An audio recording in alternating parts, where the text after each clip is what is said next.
The crowd froze, oscillating between horror and pure revolt. But what happened? The priest's incredible reaction transformed hatred and destruction into a powerful lesson in forgiveness and unshakable faith. Stay with us, because this man's redemption, after such a grievous act, is proof that light can find the darkest paths. Prepare to be amazed by the strength of faith manifested in this unbelievable moment. But before this captivating story continues, we want to transform this current of energy. Write in the comments right now the names of people and relatives who are in urgent need of prayer, and together we will add all these names to our main prayer with the rosary, elevating each request. The afternoon continued perfectly in that humble community, where simple, well-kept houses flanked the church.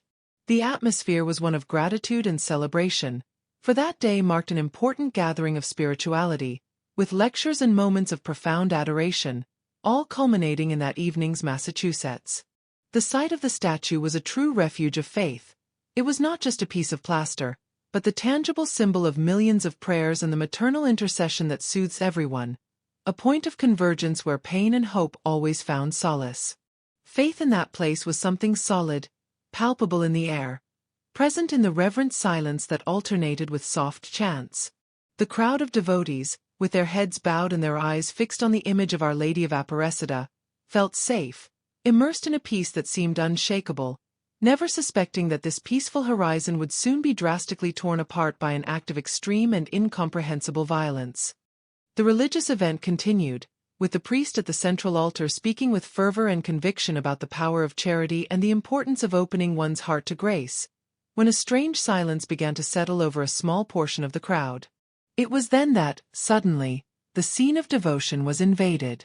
A man, who until then seemed merely an isolated observer, moved with violent determination, ignoring the barriers and the perplexed looks.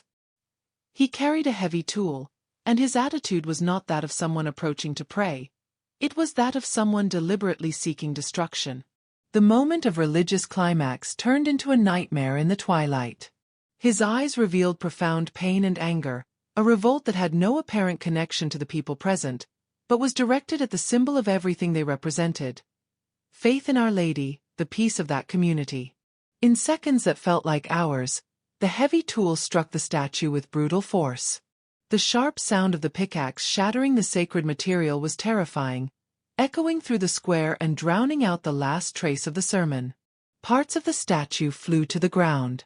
Not satisfied with the destruction, the assailant continued to attack the remains of the image with increasing fury, uttering loud words of hatred and despair, openly challenging the belief and sanctity of that space.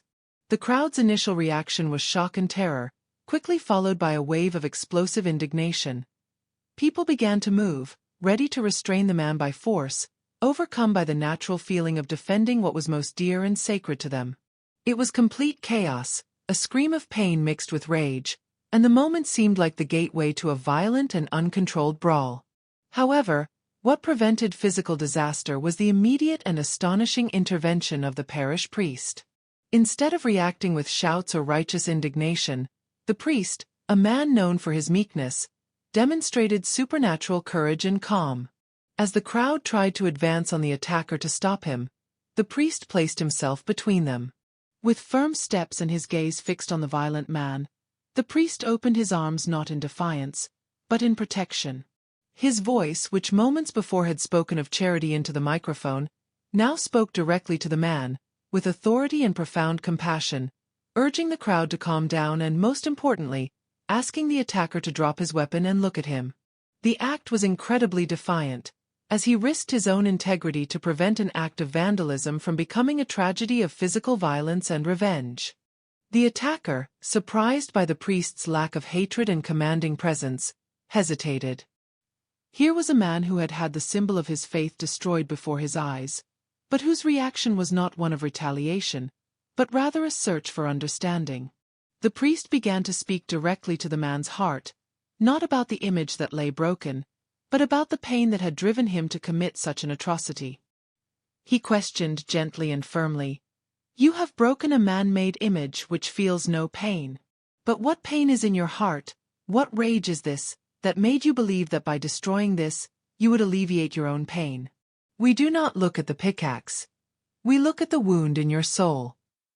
It was an open invitation, an offer of mercy where anyone would expect judgment, transforming a violent confrontation into a moment of silent and shocking confession. The priest's words disarmed the man more effectively than any physical force. He lowered the pickaxe, not out of fear of the approaching police, but because of the weight of the truth contained in the priest's voice. The hardness in his eyes began to waver. All that fury, all the hatred he had tried to unleash on the outside world through destruction, collapsed into bitter, copious tears, right there, in front of the remains of the statue and in the eyes of hundreds of shocked worshippers. The audience, which had been seething with indignation just moments before, witnessed a miracle. Fury was replaced by penance, and violence gave way to repentance. The priest's reaction to seeking the wounded soul behind the act, and not simply punishing the act itself, opened the door to a profound and genuine conversion. In that moment, he saw himself not as a criminal, but as a lost son finally found by the grace of forgiveness offered to him.